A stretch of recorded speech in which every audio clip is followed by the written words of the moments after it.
Hola, bienvenidos a una sesión más de la Escuela de Formación Parental. En este día, en una modalidad completamente diferente, vamos a hablar de cómo entendemos a los adolescentes en el Indo y vengo con mis compañeros, todos con un nivel de profesionalismo bastante alto. Entonces voy a presentar a nuestro panel. Voy a comenzar con el maestro Héctor Ongay. Él es licenciado en investigación biomédica con una maestría en educación por la Universidad de Kentucky y tiene 33 años de experiencia, ¿no? Maestro del Colegio Indoamericano. Luego tenemos por acá también a la maestra Carmen Arriaga. Ella es licenciada en filosofía con una maestría en docencia para la educación media superior, también con una amplia trayectoria con adolescentes.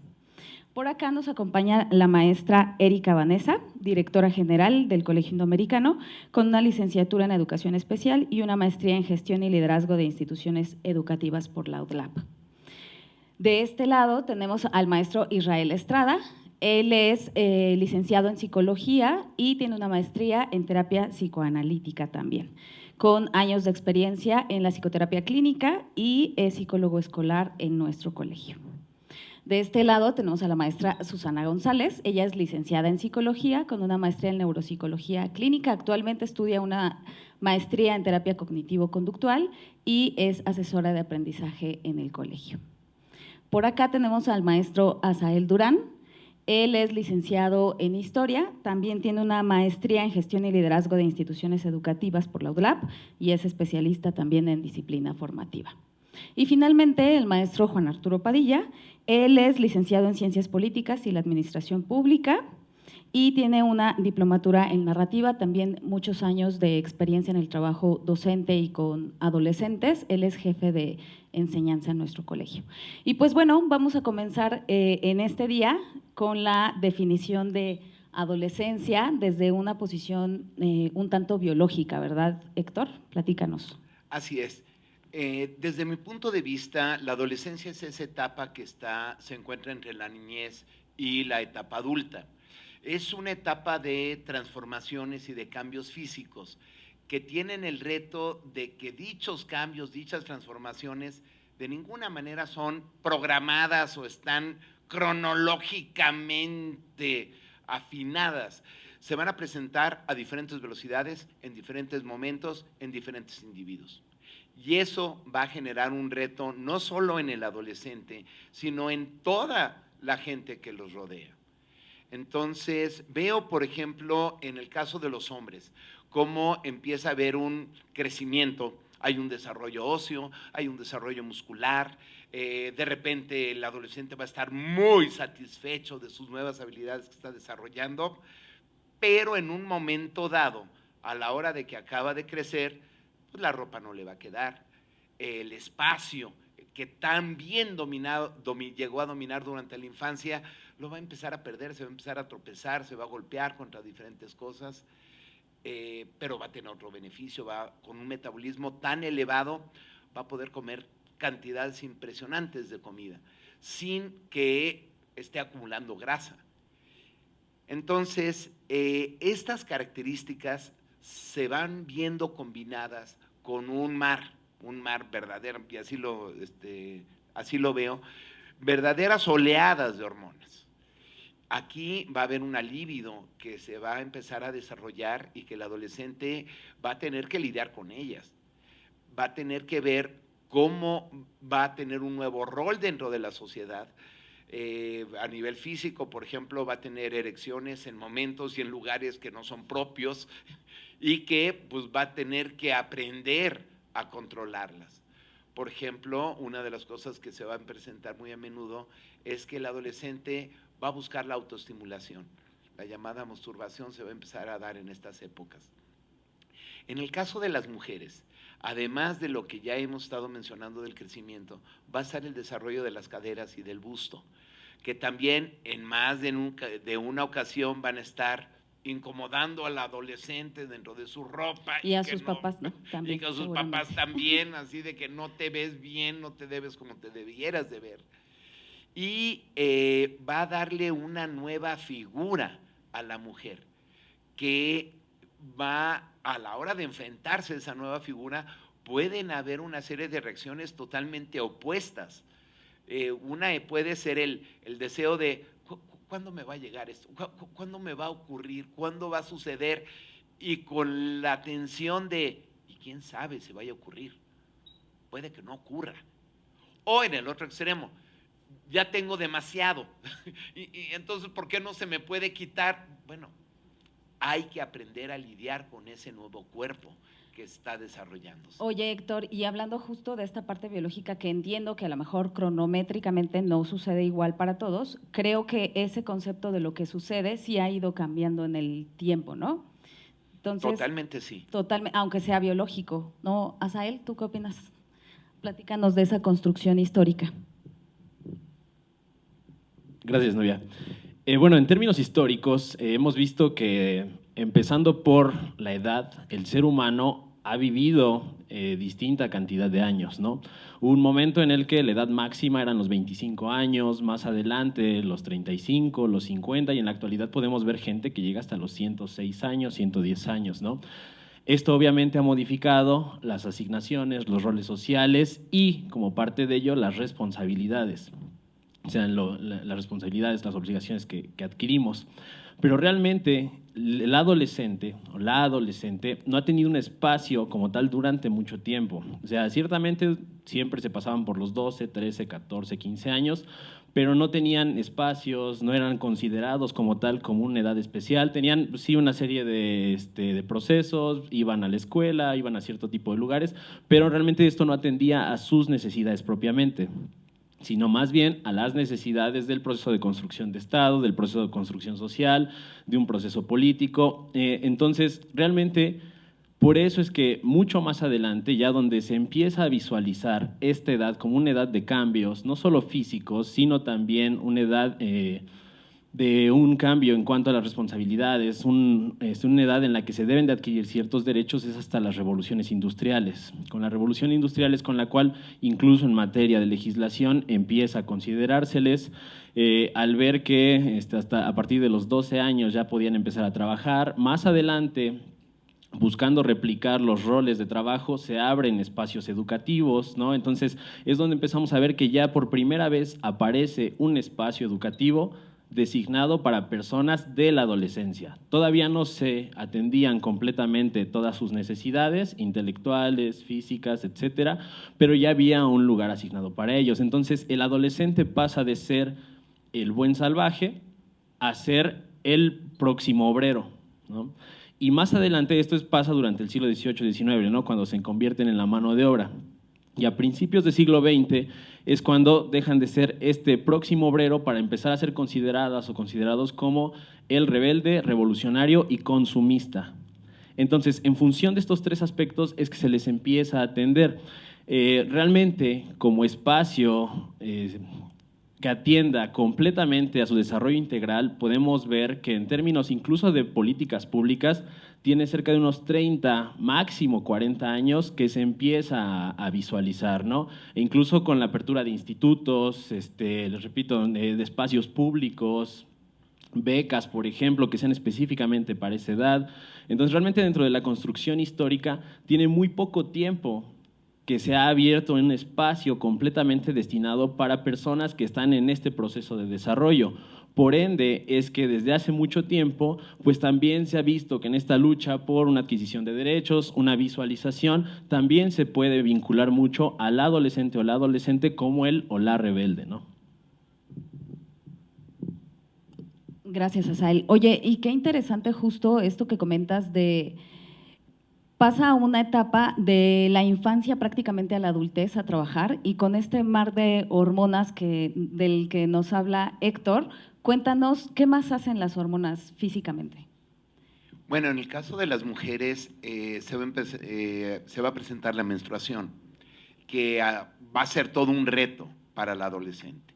En primer lugar, porque al inicio no son regulares, se van a dar en diferentes momentos, prácticamente se puede dar casi cualquier día, y de por sí que es un fenómeno incontrolable, no tiene manera de protegerse o de planearlo en una parte inicial. Y el otro fenómeno que a mí me parece que es muy importante reconocer es cuando ya se da un fenómeno de fertilidad, se debe de ver como una forma de un riesgo y un peligro por el problema del embarazo adolescente. Van a estar descubriendo, van a estar explorando su sexualidad de diferentes maneras, sí, correcto, pero ese límite del peligro de generar un embarazo que por definición casi va a ser no planeado, sin los recursos mínimos indispensables para desarrollarlo, es una gran crisis. Tenemos que recordar de que México es el lugar número 1 en embarazos adolescentes dentro de la OCDE. Claro, haciendo como este espacio en este momento histórico donde sí estamos observando a los adolescentes de una manera distinta, este paso de las hormonas da un paso bien importante que ahora estamos considerando en el desarrollo neurológico. Entonces, me gustaría que Susi nos pudiera platicar al respecto. Claro. Bueno, integrando los dos comentarios que ya nos hicieron favor el maestro Héctor y el maestro Asael respecto a los cambios en la adolescencia, una forma de integrarlos es hablar de quien orquesta ambos cambios, ¿no? Que es el cerebro, ¿no? Tanto la conducta como a nivel biológico. Por ejemplo, a nivel biológico, pues parte de los responsables de los cambios hormonales son los neurotransmisores, que son las sustancias que tienen efecto en la dinámica de nuestro cerebro. Entonces, en la adolescencia, la dinámica de estos neurotransmisores es distinta en la niñez, en comparación con la niñez y en comparación con la vida adulta. Parte de los principales neurotransmisores que tienen un funcionamiento distinto son el glutamato, que es el neurotransmisor más conocido por ser el que activa nuestro cerebro, la dopamina, que es el neurotransmisor responsable, entre muchas otras cosas, de generarnos o hacernos sentir placer, y el GABA, que es el neurotransmisor que se conoce que nos apaga, ¿no? Que nos mantiene inhibidos. Entonces, estos tres principales neurotransmisores tienen una dinámica muy particular en la adolescencia. Y bueno, también tenemos que hablar como de las áreas responsables de estos cambios. Entonces, las redes de nuestro cerebro van a formar diferentes o van a permitir diferentes funciones y quien va a generar la función de esas redes son los neurotransmisores. Entonces, ¿qué sucede, por ejemplo, con el glutamato? El glutamato se encuentra intermitente en un área muy particular de nuestro cerebro, que es el área prefrontal. Es el área que madura al final en comparación con el resto de las áreas. El desarrollo de nuestro cerebro es antero-posterior, es decir, primero lo que está hasta atrás y al último lo que está hasta adelante. Y lo que está hasta atrás tiene que ver con funciones muy básicas, respiración, visión y demás, ¿no? Y lo último es la parte frontal, que tiene que ver con toma de decisiones, con razonamiento abstracto. Entonces, en la adolescencia, esta área aún no se encuentra completamente desarrollada, y por lo tanto la capacidad o la forma, la perspectiva que tiene el adolescente en esa edad está influida por esta todavía ausencia de maduración a nivel cerebral, y el glutamato está muy intermitente en esa área. A veces está muy presente, a veces no está tan presente y se encuentra más presente en otras áreas de nuestro cerebro que tienen que ver con funciones básicas como las emociones. Parte de estas áreas son algo que compone el sistema límbico, y están, digamos, hasta cierto punto un poco desconectadas, ¿no? La parte que nos hace mantenernos en una buena toma de decisiones, muy desconectada de la parte emocional, y entonces está más activa la parte emocional con la dopamina, y por lo tanto la conducta que vemos reflejada en un adolescente atiende más a un nivel emocional, ¿no? Responde a lo mejor más impulsivamente, vive también más intensas las emociones en comparación, por ejemplo, con un cerebro adulto que ya tiene muy bien establecida la conexión entre la parte que me ayuda a regularme y la parte emocional. Entonces, es por eso que vemos también un cambio importante a nivel conductual. Y hablando justo de esta parte conductual, yo creo que, Isra, estarían todos los papás esperando a que puedas responder todo esto que dijo Susi, convertido en qué es lo que ven los papás constantemente, qué es lo que nos, de repente, y lo digo porque todos trabajamos con adolescentes, qué es lo que de repente nos enloquece de los adolescentes y que de repente no comprendemos, pero quiere decir que va en el curso típico, ¿no? O esperado para la edad. Cuéntanos. Bueno, muchas gracias. Pues resulta ser que así como va teniendo cambios biológicos este adolescente, también va teniendo cambios internos. Incluso hay un concepto que algunos autores manejan que se llama síndrome de adolescencia normal, el cual habla de algunos síntomas que son específicos y son temporales dentro de esta etapa de desarrollo y que son transitorios, y que de alguna manera son conductas, son emociones, son actitudes que van a manifestarse y que muchos papás lo consideran como algo patológico. Bueno, ¿cuáles son estos cambios y por qué se producen? Imagínense que tenemos un adolescente con cambios a nivel biológico, con cambios a nivel neuronal, con cambios a nivel de neurotransmisores, y todo esto va a impactar en el mundo psíquico. Y de alguna manera esta mente del adolescente que se va construyendo, que se va transformando, necesita ir teniendo como ciertos ajustes. Entonces, de alguna manera, todos estos ajustes se tienen que ir procesando. Y cuando no se procesan de manera adecuada, entonces nos encontramos en la parte patológica. Ahora, hay cosas específicas por las que un adolescente suele transitar y que son aspectos normales. Lo primero es esta parte de dejar un cuerpo infantil, un cuerpo que no tenía cambios tan drásticos, como ya lo comentaba el maestro Héctor, ahora tiene cambios muy, muy drásticos, muy rápidos, que impactan. Entonces, hay dos polos que suele haber y existir en la conducta de los adolescentes.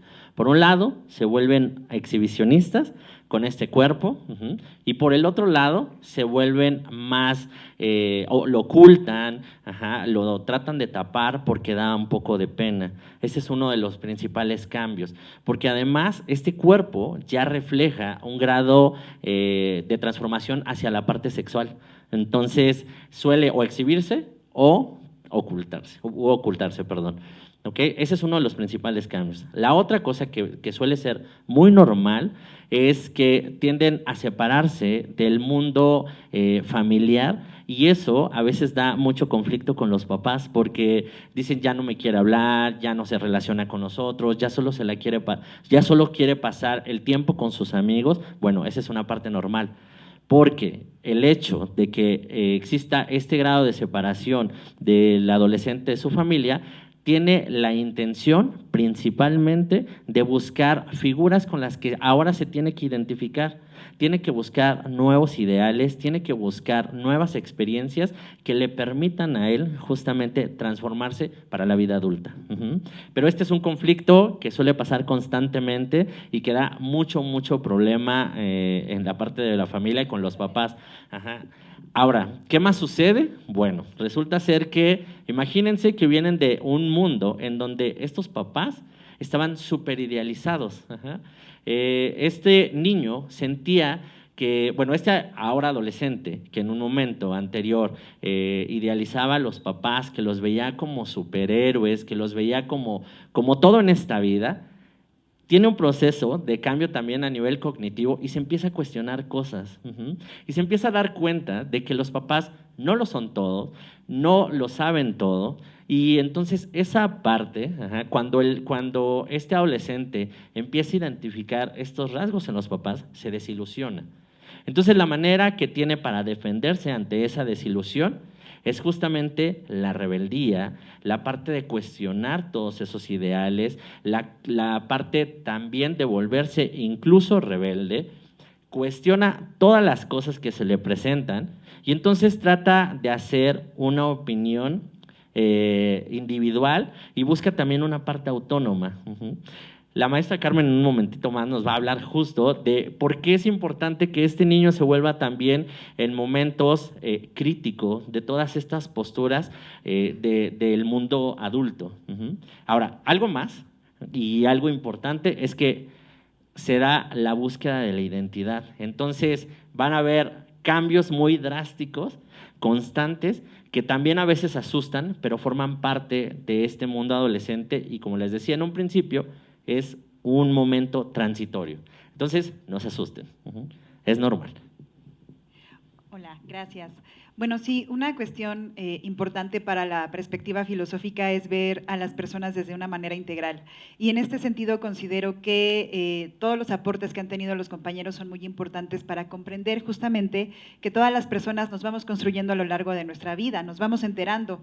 Pero ciertamente en la época adolescente, justamente ante esta maraña de emociones, esta complejidad hormonal, esta construcción cerebral, de alguna manera se ven más acentuadas las cuestiones de la rebeldía, las cuestiones del cuestionamiento y que muchas veces para el adulto pueden ser incluso incómodas, ¿no? Porque justo el niño que aceptaba, que no retaba, que era buen niño, se convierte en alguien que reta, que es rebelde, que cuestiona. Y justamente es una de las grandes pues aportaciones que el adolescente hace hacia el pensamiento crítico y el pensamiento filosófico. En este sentido, el hecho de que el adolescente sea rebelde, de que el adolescente cuestione, es algo sumamente importante para la construcción de su identidad. Para la filosofía, justamente el hecho de cuestionar es muy importante, ¿no? Y en este sentido, justo también por eso es que se comienzan a dar estas disciplinas filosóficas en el periodo del bachillerato, porque es cuando más propensos están los adolescentes a este cuestionamiento. Ahora, lo que puede hacer el adulto en este caso es justamente soportar, en el mejor sentido, soportar de aguantar, de tener ahí como un andamiaje para el adolescente y justo para que esas preguntas estén bien encaminadas, ¿no? Esa curiosidad, esas inquietudes, esa rebeldía tengan un sentido común, porque como decían los compañeros, algo que sucede en la adolescencia es que hay un individualismo exacerbado y ese individualismo hay que encaminarlo para un pensamiento en comunidad, para un pensamiento social, para que vean que las reglas tienen un contexto, ¿no? Que no son hechas al azar y pues que justo no los adolescentes tengan este sentido existencial, porque esa es otra cuestión que sucede en esta época, ¿no? Hay estas crisis existenciales que además no encuentran una respuesta a los chicos en las ciencias exactas, por ejemplo, ¿no? Son preguntas que tienen que ver más con cuestiones de su vida personal, de su vida interna, con esta sensación de vacío y en ese sentido, bueno, pues tanto la filosofía los puede ayudar para eso como encaminarlos a este buen cuestionamiento. Qué buen reto para los papás, ¿no, Carmen? Nos acabas de plantear. Bueno, hasta aquí vamos entendiendo que esta percepción del adolescente no es únicamente biológica, está construida como una red en donde cada parte va ejerciendo una línea por donde va a ir cada adolescente. Y a mí me gustaría aquí comenzar con una pregunta para el maestro Juan Arturo, que nos pueda decir cuál es el reto del adolescente en la sociedad de hoy en día. Bueno, como bien comparten mis compañeros y compañeras, los jóvenes de todas las épocas en realidad se enfrentan a dos grandes contradicciones. Una, la que se presenta en su mundo interno, que responde a estos cambios hormonales, neuronales, biológicos, ¿no? Y eso ya es todo un reto para una persona poder sobrellevarlo, adaptarse y prosperar. Pero además, el joven o los jóvenes también se encuentran inmersos en un montón de contradicciones sociales. Un montón de contradicciones sociales que vienen desde las propias categorías de juventud que se establecen desde el mundo adulto, pero además esas categorías que se establecen desde el mundo adulto obedecen a un sistema económico, a un sistema político, a un contexto histórico y entonces los adolescentes dentro de este universo de contradicciones pues están luchando por definir quiénes son y lo definen en función de lo que son como personas en su desarrollo biológico, emocional, mental, pero también en función de lo que dicen que es el joven de su época. Entonces, de acuerdo con la gente especialista como Rosana Reguillo, que se dedican a investigar las juventudes en nuestro país, pues ellos pueden categorizar por lo menos dos grandes grupos. El grupo de jóvenes o de juventudes que están incorporadas, que son estas juventudes que pueden formar parte de una estructura económica, política, educativa, sin ningún problema, que forman parte de esa estructura hegemónica o dominante, y un grupo de jóvenes que no forman parte o que se niegan o que resisten o que cuestionan formar parte de la estructura hegemónica, que son las juventudes o las culturas disidentes. Estas suelen ser las más problemáticas porque son las identidades juveniles que no se alinean a las expectativas sociales que vamos fincando sobre ellos y que al no alinearse a estas expectativas sociales pueden tomar caminos de innovación, de creatividad, de proponer nuevas ideas o también llegar a lugares de una contraposición radical que puede resultar problemática. Y es problemático porque resulta también que los jóvenes hacen un esfuerzo importante por diferenciarse del mundo de los adultos. Y entonces en esta diferenciación no bastan las categorías de la edad o del desarrollo biológico para hacer esta distinción, sino que debe de haber una manifestación cultural que permita decir yo no soy eso que está allá, es decir, el mundo de los adultos. En este panorama, pues los retos son amplios. Creo que lo decía Ben Carmen, nosotros como formadores debemos saber acompañar estos procesos, asumir que cada uno de nosotros puede entrar o participar en los distintos lugares de esta estructura social que es muy grande y compleja, y finalmente también asumir que cada uno va tomando el camino que mejor le parece a lo largo de su vida. El adolescente es una persona que está en desarrollo, que está en formación, pero sería un error pensar que nosotros podemos dirigir esa toma de decisiones. Es cierto que también durante la juventud se pueden tomar muy malas decisiones, ¿no? Como por ejemplo abandonar sus sueños, y eso sucede a partir de perseguir estos estándares sociales que se les van estipulando a los estudiantes o a los jóvenes. No siempre la mala decisión es caer en el mundo de las drogas, no siempre la mala decisión es tener amistades equivocadas. A veces malas decisiones son forzar a nuestras juventudes a incorporarse a una estructura que no necesariamente responde a sus intereses o a sus fases de desarrollo.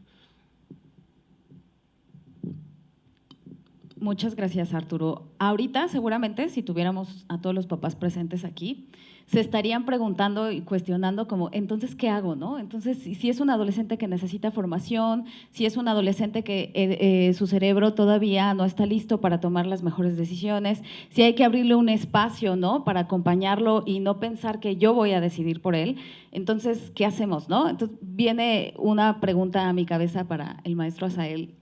¿Cuál es la responsabilidad social que tienen los adultos con los adolescentes entonces? Bien, aquí, por ejemplo, dentro de nuestra respuesta como colegio está la propuesta de la disciplina formativa. Precisamente en este mar de cambios, donde se debe dar una contención emocional, también tenemos un escenario muy, muy interesante, ¿no?, que es el de personas que constantemente cuestionan todo, y creo que debemos de saber recibirlo de la mejor manera, porque tanto para el ambiente social como para el ambiente de aprendizaje no hay nada mejor que el cuestionamiento constante de nuestros propios paradigmas que tenemos como adultos, ¿no?, y que hemos seguido a partir de lo que mencionaba Arturo. Hemos logrado encajar en algún punto en esta estructura, ¿no? Hemos buscado ser lo que se espera de nosotros. Entonces, como en la actualidad, tanto como padres como educadores, no debemos esperar precisamente que nuestras y nuestros adolescentes encajen en ese cuadro, ¿no? No necesariamente deben de tener esa forma. Dentro de la disciplina formativa, número 1, se reconoce que como seres humanos somos seres completamente imperfectos, pero perfectibles. Entonces, a partir de esto se puede trabajar de manera constante en el día a día con todos nosotros. Número 2, se reconoce que debemos de pasar por un proceso de experimentación de nuestras libertades. Libertades obviamente en función de la edad que van de la mano de nuestras responsabilidades o de nuestras obligaciones. Entonces, dentro de lo que se reconoce con esto es que nuestras y nuestros adolescentes deben de vivir de manera directa su libertad, obviamente en un marco en el que también hay herramientas que los hagan atravesar las consecuencias o atravesar sus responsabilidades. Estos 3 puntos con los que se trabaja en la disciplina formativa es el desarrollo de la inteligencia o el trabajo con la inteligencia. Aquí podemos haber personas muy inteligentes o no tanto, pero debemos reconocer que hay estudiantes que pueden ser mucho más inteligentes que nosotros o tal vez unos con menor nivel de inteligencia. precisamente en el ambiente educativo debemos saber cómo trabajar con todas esas personas, tanto con quienes son más inteligentes y cuestionan más y tal vez saben más sobre un tema que nosotros. Es algo con lo que ya no debemos de chocar. Debemos de saber cómo recibir y debemos de saber dar respuesta, ¿no? Así como lograr jalar a quienes tal vez todavía no tienen ciertas habilidades o cierto desarrollo. Otra cuestión con la que se trabaja es la voluntad. No todos nuestros adolescentes, eso debemos tenerlo por seguro, quieren estar en la escuela. No todos quieren tomar la materia de ética, la materia de biología, la materia de sociología, la materia de historia. No todos quieren estar en ese ambiente. Pero debemos de saber trabajar con el hecho del por qué deberían estar ahí.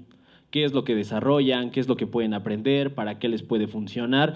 Desde un ámbito de desarrollo personal, no desde un ámbito de quiero que seas este tipo de estudiante, ¿no? Y que esa es otra cuestión. Dentro de la voluntad, en el ambiente educativo, debemos reconocer que contamos con inmensa cantidad de perfiles adolescentes, ¿no? Tenemos al estudiante que quiere ser este tipo de persona, el estudiante que el Estado busca o que el sistema económico busca, pero tenemos este otro, ¿no? Que tiene ideas de contracultura, que tiene ideas que son completamente contrarias y debemos de saberle dar cauce. Eso es algo muy, muy importante y saber trabajar para que realmente busquen estar dentro de ese ambiente. El tercero y último es el de la afectividad. A partir de la afectividad, precisamente lo que se busca es que a partir de una comunicación, un trato completamente asertivo, no se le imponga a nuestro estudiante o nuestra estudiante una serie de normas o una serie de reglas, sino que realmente se le dé una explicación y un fundamento y lo que les comentaba, ¿no? Una respuesta de todas estas cuestionantes que van a mantener durante toda su etapa y que realmente es lo que debemos de proponer. O sea, como educadores no podemos limitar esas cuestionantes, no podemos decirles a los estudiantes que no deben preguntar, que simplemente deben acatar. Por el contrario, para nosotros es mucho mejor que sigan cuestionando porque incluso nos ayuda a nosotros a reconocer y a evaluar y a diagnosticar nuestro propio ambiente educativo. Entonces, precisamente la disciplina formativa lo que busca es trabajar con todo esto y que en congruencia esto se vea reflejado no solo en el diseño de nuestras clases, en la manera en la que se imparten las materias, en la manera en la que conviven en los distintos espacios estudiantes, docentes, padres y madres de familia, administrativas, administrativos, sino que esto también sea congruente con nuestros documentos institucionales, como por ejemplo puede ser un reglamento, ¿no? Si algún estudiante dice, oiga, ¿por qué la implicación de esta falta al reglamento tiene esta consecuencia? Debemos de saberles dar respuesta. Debemos de tener un fundamento, obviamente, en función de su desarrollo. Entonces, desde nuestro ambiente, desde nuestro sector, es de esa manera en la que se ha propuesto trabajar. Asa, entonces estoy entendiendo que esta parte de la disciplina formativa y uniéndolo un poco con lo que comentaba Juan Arturo, tiene que ver con sí dar la libertad al adolescente, pero en un entorno seguro, porque hay un entrenamiento que el adolescente tiene que hacer guiado por el adulto, ¿no? Y ahí viene, creo que un tema que se quedó a lo mejor hace ratito sobre cómo entonces funciona esta parte del cerebro adolescente y cómo lo podemos vincular o por qué es necesario utilizar a lo mejor un reglamento y cómo es que se va haciendo este entrenamiento. Claro. Bueno, algo que también hay que destacar que sucede en el cerebro adolescente es algo que llamamos plasticidad cerebral. ¿Con qué tiene que ver esto? Con la capacidad de moldeabilidad de nuestro cerebro, ¿no? Veámoslo como una plastilina que está todavía nuevecita, la podemos moldear, pero ¿de qué depende este moldeamiento? ¿De qué dependen esas conexiones cerebrales que se van generando del entorno? Si bien es un proceso biológico, se retroalimenta de ese entorno. Entonces, esta plasticidad puede o no ser benéfica para el adolescente. ¿Por qué? Porque si yo a ese cerebro que es plástico y que por lo tanto es vulnerable, lo tengo en un entorno de consumo de sustancias, en un entorno de violencia, en un entorno que no es adecuado y que le va a generar una moldeabilidad muy particular que no va a favorecer su desarrollo, entonces esa plasticidad no me está funcionando adecuadamente. Por el contrario, si ese contexto está moldeando mi cerebro de una forma distinta, con una disciplina formativa adecuada que va a generar valores, un entorno estimulado a partir, no sé, de un deporte, aprender otro idioma, trabajar, demás. Entonces, esa moldeabilidad cerebral que tiene mi cerebro en ese momento va a ser distinta a el otro tipo de moldeabilidad. Gracias, Susi. Entonces, entendiendo justo esta parte donde el adolescente está en riesgo simplemente por ser adolescente, ya platicamos como de todos los puntos, a mí me gustaría también que, entendiendo justo la palabra normalidad de la que hablamos hace ratito, entendiendo que hay un montón de cambios que a lo mejor se sitúan como si fuera estadísticamente en una campana de Gauss, que es lo común, lo esperado ver en la mayor parte de los adolescentes, a mí me gustaría que Israel pueda agregar ciertos componentes que son básicos que conozcan los papás. ¿En qué momento, si ya está difícil entender que es un adolescente que necesita la rebeldía, que necesitamos comprender ciertas partes, que necesitamos expandir también nuestro pensamiento, ¿en qué parte los papás tienen que preocuparse? ¿En qué parte los papás tienen que decir, esto ya no está bien, ya no está normal? Ok, bueno, hay varios puntos que hay que poner atención y que son señales de alerta de un desarrollo adolescente patológico o anormal o que no está funcionando de manera adecuada. Uno de ellos, por ejemplo, que tiene que ver principalmente con estos cambios biológicos, es cuando este adolescente se siente avergonzado de su propio cuerpo, lo lastima, lo lesiona, lo siente como ajeno a sí mismo. Entonces, eso es un dato. Escuchar comentarios en los adolescentes que hablan acerca de su cuerpo, devaluándolo, ese es un punto importante. Otro es que recordemos que el adolescente tiene cambios drásticos en su estado emocional, pero cuando este cambio se vuelve permanente y pareciera como que se cristaliza y se queda fijo, también es un signo de alerta que nos está hablando de algo que no es normal. Tener un adolescente irritable constantemente es otra señal de alerta. Aquel adolescente que se aísla constantemente, que se retrae constantemente, que no quiere convivir con un grupo de pares, también es una señal de alarma. Aquel adolescente que está inquieto constantemente, que se le dificulta concentrarse en las clases, que no puede atender a un elemento, nos está hablando de que algo está sucediendo. Otro punto importante es también aquel adolescente que se porta bien. Pareciera, y ese es un dato importante, porque muchas veces los papás consideran que eso está bien, que es normal, pero recordemos, es un adolescente en su desarrollo normal el que cuestiona, el que a veces entra en conflicto con las ideas del otro, y aquel que no cuestione, entonces sí estamos hablando de algo que no está siendo adecuado.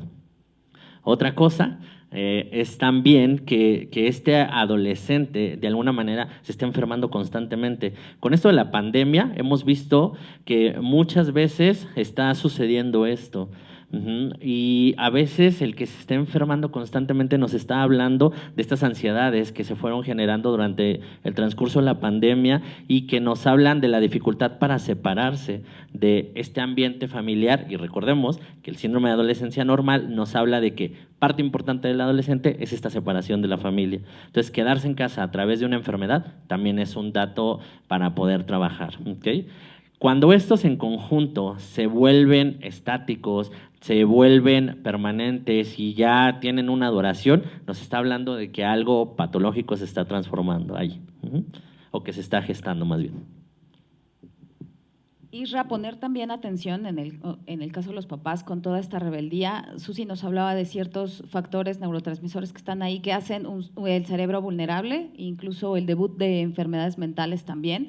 Recordar que la ideación suicida no es un factor dentro de la adolescencia, o sea, no es algo que defina la adolescencia. Entonces, si empezamos a escuchar temas que tienen que ver con fantasías sobre la muerte de una manera constante, que incluso existe una ideación suicida, no estamos hablando de un proceso normal de la adolescencia, ¿no? Eso lo comento porque hay preguntas de papás que siempre surgen al respecto, ¿no? Empezamos a ver a lo mejor sintomatología depresiva y los papás empiezan a pensar que está adolescente, ¿no? Que es parte de eso, y en la realidad es que no es parte de eso, ¿no? Vamos a ir un poco cerrando con todo lo que ya platicamos el día de hoy, y cerramos con un muy buen reto para la maestra Vanessa. Ya hablamos de todos los riesgos que tiene un adolescente, de los retos que tenemos nosotros como adultos, como profesionales, pero me gustaría que nos platiques cuál es el entorno que debe ser ofrecido para un adolescente. ¿Qué es lo que se espera de un colegio? Bueno, pues considerando todo lo que han mencionado mis compañeros, la realidad es que es difícil decirlo, ¿no? Pero pues, sobre todo para el adolescente va a ser muy difícil escuchar lo que voy a decir en este momento, pero la realidad es que el adolescente necesita un ambiente seguro, ¿no? Y quisiéramos que todas las escuelas ofrecieran un ambiente seguro, ¿no? En el caso particular del Colegio Indoamericano, con todo el equipo que hoy los papás están viendo y con todo el equipo que hay detrás de nosotros, en realidad es que nosotros ofrecemos un ambiente seguro porque tenemos pleno conocimiento del desarrollo adolescente. Un adolescente necesita un escenario donde se sienta protegido, pero la protección no necesariamente viene del adulto, en gran medida sí, también viene de sus pares, de sus compañeros, de aquellos con los que forma grupo. El ambiente seguro está intrínsecamente relacionado con los límites, ¿ya? Y los límites a veces es muy difícil de establecerlos, ¿no? El adolescente regularmente no los pide. Regularmente el papá no dice, es que mi hijo me acaba de pedir un límite. Mi hijo vino amablemente conmigo en la cena, en el desayuno, en la comida y me dijo, papá, ponme límites. Eso no sucede, no va a suceder nunca, ¿ya? Se los piden de maneras muy creativas. Indirectas, ¿no? Entonces, los límites los piden, señores padres de familia, sus hijos les están pidiendo límites a gritos, ¿ya? Entonces nosotros en una institución educativa como responsables de un proceso formativo, lo primero que tenemos que entender es que somos corresponsables, ¿no? Padres de familia, tutores, y nosotros somos corresponsables del proceso de formación.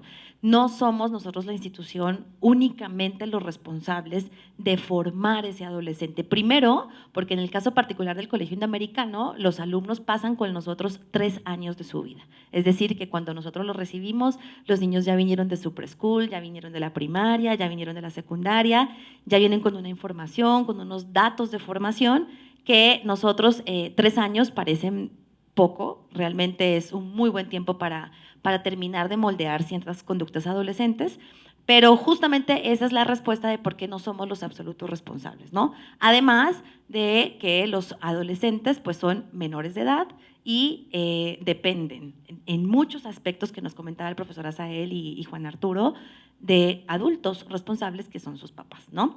El ambiente seguro se determina desde varios enfoques. El primero, el de los límites, donde en una institución educativa se le establece al alumno hasta dónde puede llegar. ¿Y por qué hasta dónde puedes llegar?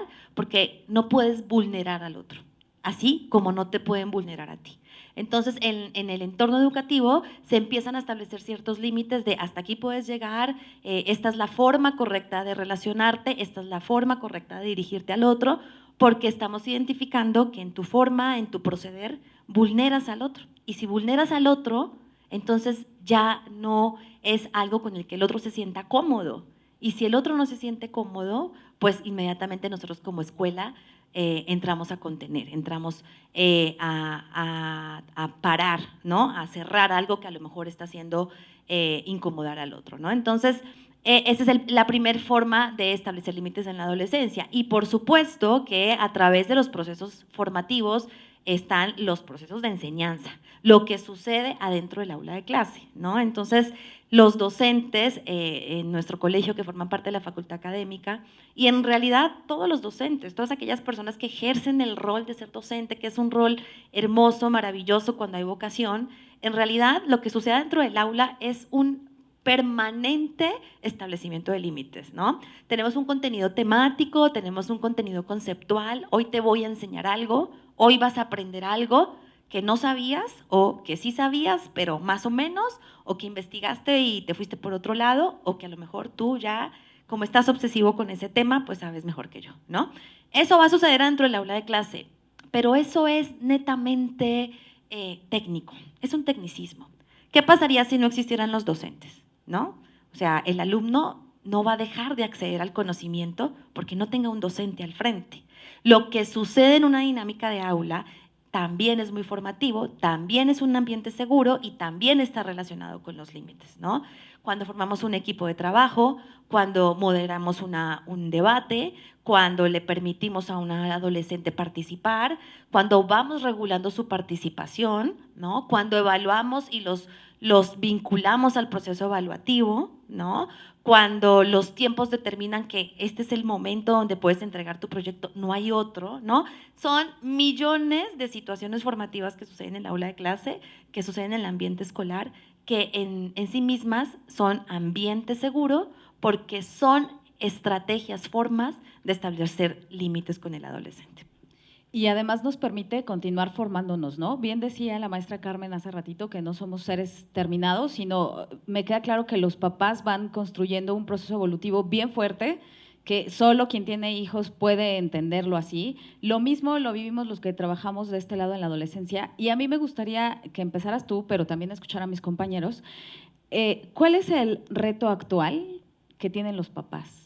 ¿Qué es lo que tú consideras? Bueno, para cerrar, reto actual de los papás, bueno, reconocer primero que el rol de padre de verdad es un rol muy complejo, ¿no? Muy difícil, pero tenemos que darle lugar a la evolución de la adolescencia y la evolución de la educación. Para mí, el reto principal que tienen los padres de familia en este momento es reconocer que ya cambió, que el mundo ya cambió, que cambió el adolescente, la forma de vivir el adolescente y que cambió el entorno educativo.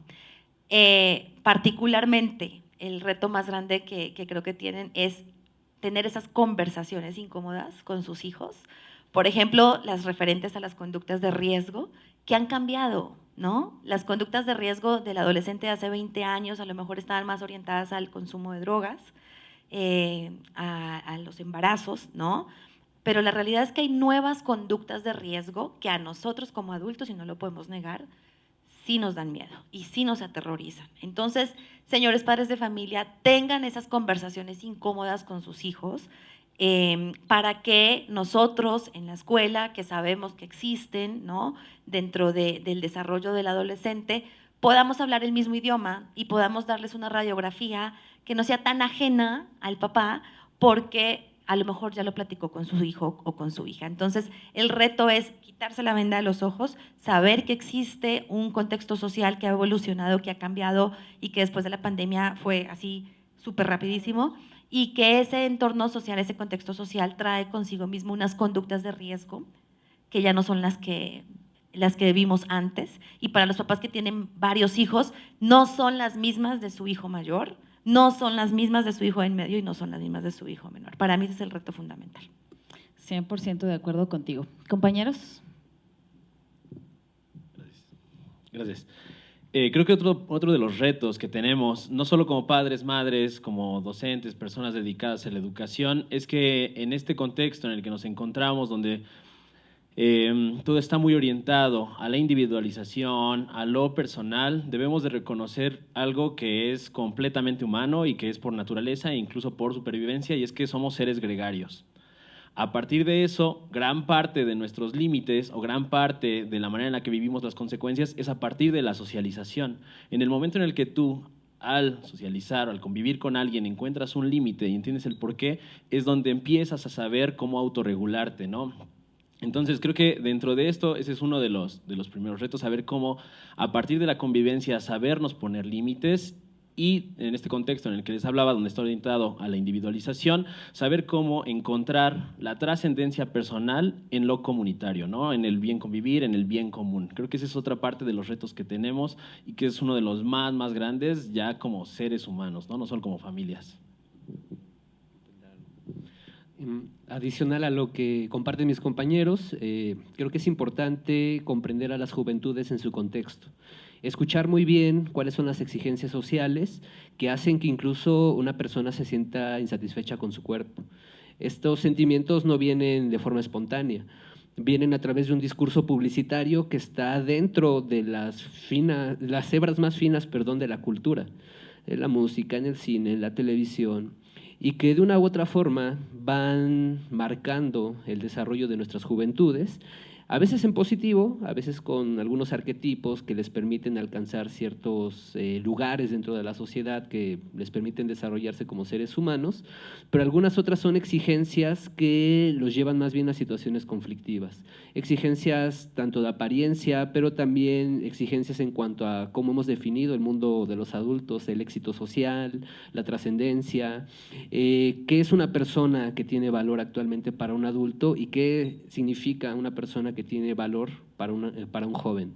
Lo que quiero decir es que debemos de escuchar muy bien ese entorno y ese ambiente que sí está influenciando a nuestras juventudes, que los pueda hacer formar parte de estos grupos de gente que se incorpora a una estructura social y económica, pero también puede hacerlos formar parte de los grupos disidentes. Y en ese sentido también hay que escuchar qué es lo que resisten, qué es lo que niegan, cuál es la contradicción que está latente dentro de ellos para poder acompañar estos procesos a través de estos límites estructurantes de los que nos hablan y que son tan necesarios, pero siempre tomando en cuenta los matices a partir del entorno que rodea a nuestras juventudes.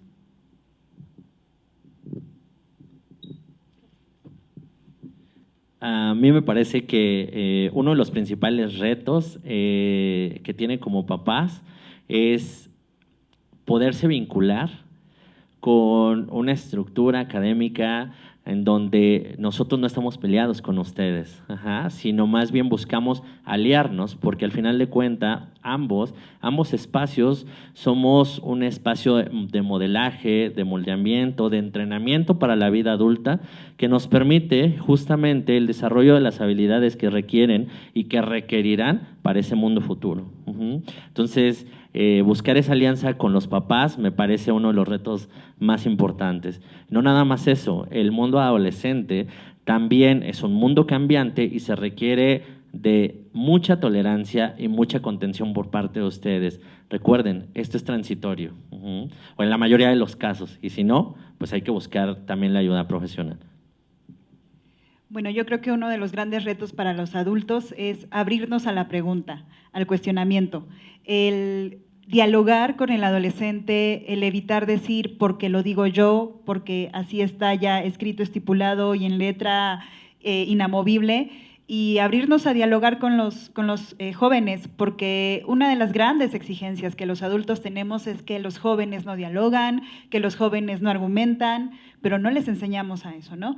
Entonces es importante que nosotros nos abramos a ese diálogo, a esas preguntas y que junto con los jóvenes cuestionemos y los acompañemos a construir este mundo que para nosotros es completamente diferente, que tal vez ya no es nuestro mundo, pero que es importante que nosotros dejemos en ese sentido un legado con los jóvenes que vienen.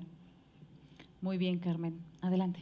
Yo diría que el reto desde el punto de vista físico es que un padre de familia pueda ser empático con un ser que está en cambio y en transformación, y que esa transformación puede ser molesta, puede ser incluso dolorosa varias veces, y que uno tiene que poder comprender que no es la situación que uno vive o la que uno vivió.